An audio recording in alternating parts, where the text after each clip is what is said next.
Hey everybody, Dr. G here. I'm a licensed clinical psychologist and body language expert, and today we're going to be analyzing the behavior and body language of Fani Willis. Fani Willis is the district attorney of Fulton County in Atlanta, Georgia. She's also the lead prosecutor in a case against Donald Trump related to election interference. What we're looking at today is her testimony related to misconduct allegations about her relationship with Nathan Wade. Before we get started with this, a couple of quick things. One, I wanted to remind you that this is not a psychological evaluation of any kind. These are just my opinions. In addition to that, I do want to remind you to like and subscribe if you want to see more content just like this. All right, let's go. District Attorney Fani, F-A-N-I. Last name is Willis. Ms. Willis, how did you know? So let's look at her baseline seating right here. Her arms are far apart. Her body is open. She's leaning back a little bit in her chair. This is a sign of confidence. Her body is open, which means that she's not feeling uncomfortable. She's not trying to protect herself in that way right now. Her arms are by her sides. She's not trying to comfort herself. She's not touching her face or her lips, doing those kinds of things that we oftentimes see when people are being deceptive or when they are uncomfortable. So let's see how her body changes as we go. But our default looks about like this. To come into the courtroom right then. There were people I was pacing in my office. Okay. And I heard someone yell, "His testimony is done." It only made sense to me that I would be your next witness. And I've been very anxious to have this conversation with you today. So I ran to the courtroom. Now, one thing I oftentimes point out is how people raise their eyebrows. They do it to bring emphasis to their face. When they raise their eyebrows, they want people to listen to what they're saying at that time. She's been raising her eyebrows pretty much nonstop so far. So I think that she has a lot that she wants to say. She certainly seems ready and prepared to talk, and certainly seems a little bit agitated right now. She seems frustrated right now. We'll talk more about the signs of frustration as we keep going. So as soon as you heard that Mr. Wade was done testifying, that's when you just assumed you would be the next witness? It only makes sense. Did you listen to any of the testimony? I've been in my office pacing, ma'am. Okay. Did you listen to any of the arguments? I did hear the arguments this morning. It's ridiculous to me that So as I talked about with the eyebrows, you can see her continuing to do this. She wants people to hear what she's saying right now. She's not trying to hide anything about how she feels. lied on Monday, and yet here we still are. And I did listen to that argument. So this position right here, we oftentimes do that to punctuate what we're saying. In other words, saying, I'm going to stop talking right now. We still are. And I did listen to that argument. All right, so that was it, just the argument, no testimony. Right, I listened to the argument this morning where Adam Abadi, I thought, did an excellent job pointing out how dishonest you were with the court on Monday. And I'm actually surprised that the hearing continued. But since it did, here I am. Great. So let's just talk about what you did in preparation for today. Did you meet with Mr. Wade at all? Once the motion... You see her eyes squint a little bit when she said, did you meet with Mr. Wade at all? She squinted. There's something about the way that was asked, or something about being asked that she didn't like. We oftentimes do that when we hear things that we don't like. I'm going to go back and then we're going to let it play through. In preparation for today. Did you meet with Mr. Wade at all? Once the motion was filed, did you meet with Mr. Wade and talk to him about the motion that I filed to disqualify you? On this first January motion? Yes. I don't know if you could say talked about.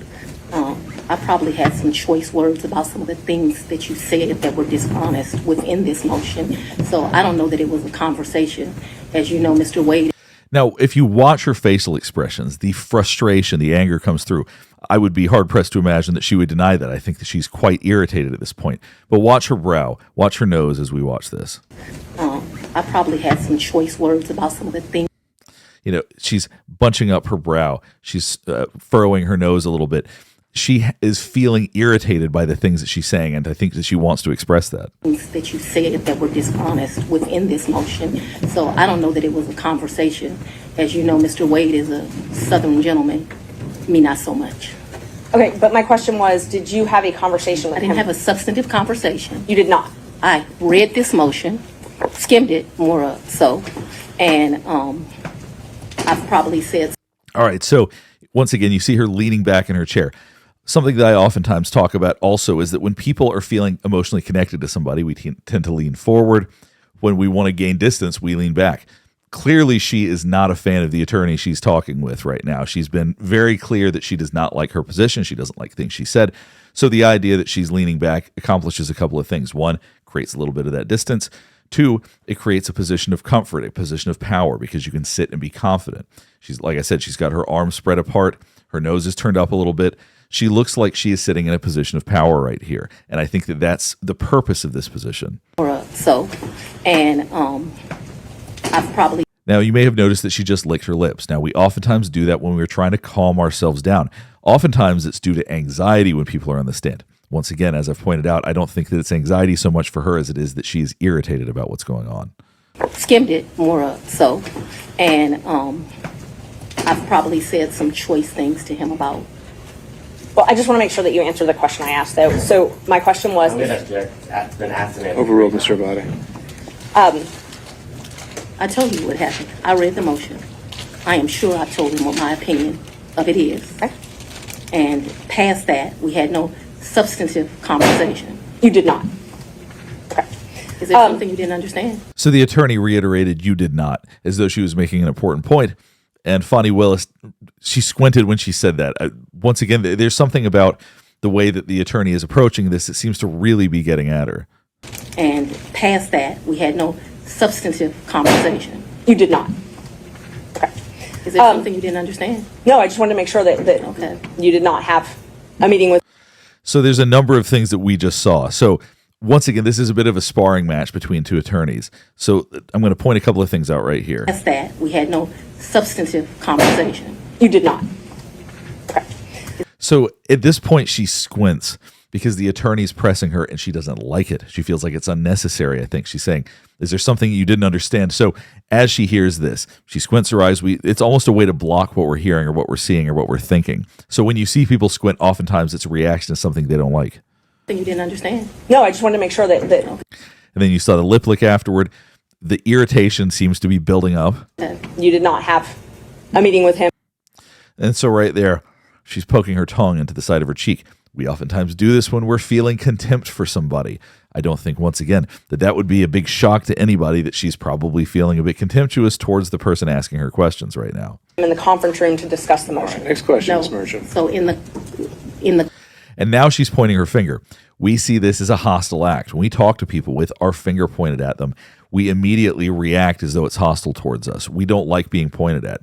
There's just something instinctual about that. So when we point, it's oftentimes because we're feeling irritated. And when we're pointed at, we oftentimes feel that defensiveness pop up. We feel the defensiveness come up because we don't like being pointed at. conference room of my office, within this week, you produced some financial document. That financial document was given to me, something, and I'm not even sure who was giving it to him by me or Mr. Abadi gave it to. And now you're seeing a lot of squinting as she's talking about this financial document, and she's leaning forward.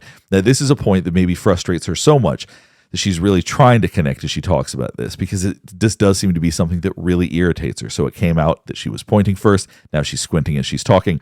She really seems quite bothered by what they're talking about right now. To me, and I think he showed me a document in our conference room. But as far as a substantive conversation, I don't believe I've had any conversation with him that is substantive related to this. Let's start back in 2019.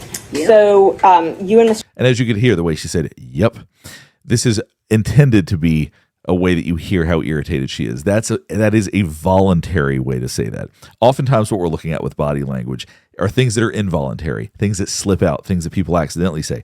She seems very clear that she wants the other attorney to know how annoyed she is by all of this. Okay. Let's start back in 2019. Yeah. So you and Mr. Wade met in October 2019 at a conference? That is correct. And I think in one of your motions you tried to implicate I slept with him at that conference, which I find to be extremely offensive. So let's go back and watch what happened right before she said this. Let's start back in 2019. Yeah. So you and Mr. Wade met in October 2019. So right now, as she's asking when she met Mr. Wade, you can see her licking her lips. She's pushing her lips together. This can mean a couple of things. Sometimes, depending on the context, when people do this, it means they're trying not to say something. It can also be a way to calm ourselves down. She's about to show how irritated she is. So I do think that she's preparing to try to be not necessarily diplomatic as she talks about this, but maybe to manage the intensity of what she's feeling by doing this. At a conference? That is correct. And I think in one of your motions you tried to implicate I slept with him at that conference, which I find to be extremely offensive. I stayed at that conference. Mr. Wade was my teacher. Look at the brow again right here. As she's talking about this, she's raising her eyebrows. She wants you to know how offended she is by this. She wants to be very clear. I do not like this. And this is what's interesting, is that oftentimes when people are on the stand, and clearly it's different because she's a district attorney, so it's going to be different than it is for most people. But oftentimes when people are on the stand, they don't want people to see them. They're trying to hide a bit. They really are trying to seem somewhat invisible. Fani Willis is doing the exact opposite. She wants to seem as visible as possible. She wants to be very clear on how she feels, and she wants everybody to know exactly how she feels about this. Extremely offensive. I stayed at that conference. Mr. Wade was my teacher. I did not meet him when he taught the class. And keep the answers confined to the question as best you can. I think you'll have more than enough ample opportunity on when the state is Well, able it's to ask highly follow-ups. offensive when someone lies on you, and it's highly offensive when they try to implicate that you slept with somebody the first day you met with them, and I take exception to it. You can see a lot of blinking here. Now, I talk about when people squint their eyes, that's one thing. Blinking denotes stress. We try to calm ourselves down with blinking. You got to realize a lot of the things that people do, whether it's touching their lips, blinking a lot, different small motions that we do helps calm us down. It helps calm our body down. There's certain types of sensations that are involuntary that we don't notice and that we don't pay attention to that helps us feel calmer. So oftentimes when you see people doing these, it's very consistent that they're feeling stress at that time. Clearly right now, aside from just stress, she's obviously feeling very irritated. Don't think she's trying to hide that in any way. And they try to implicate that you slept with somebody the first day you met with them, and I take exception to it. All right. Well, Ms. Willis, she'll have the opportunity to explain all of that when it's the state's turn to ask more open-ended questions. Just ask that We can keep things moving. Ms. Murphy, next question, please. Okay, so we've confirmed when you met. After that, isn't it true? No, I need to explain this, and I think I get to explain my answers. When I met him, Judge Reeves introduced. So you see her leaning forward again. This is a way to emphasize. It's a way to connect with people. It's a way for them to sort of feel your energy, so to speak. You're saying, look, I'm going to make this point. So when she does this, this is a way to start to take control of this interaction, to take control of the two of them interacting. So we've confirmed when you met. After that, isn't it true? No, I need to explain this, and I think I get to explain my answers. When I met him, Judge Reeves introduced us. He handed me his business card. I'm unsure if I handed him my business card, but we exchanged information. He said, if you ever need any help, give me a call. And he walked to the parking lot. So after that, you started dating shortly thereafter.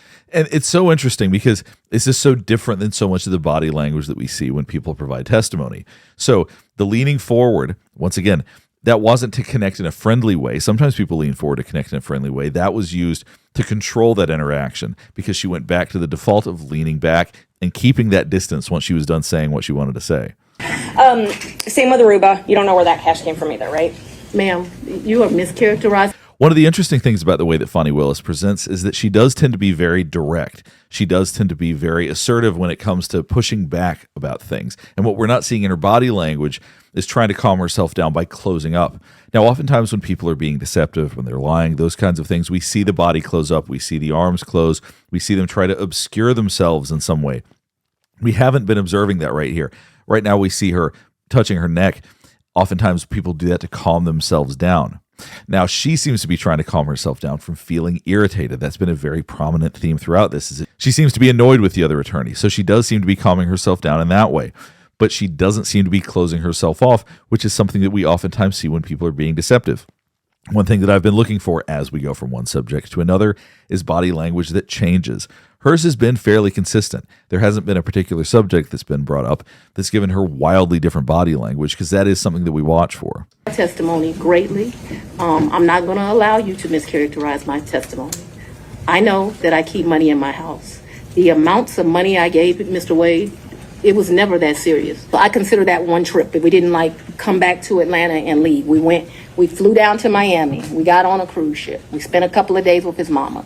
We came back to Miami. When we came back to Miami, either that day or the next day, we flew to Aruba. We spent a few days in Aruba.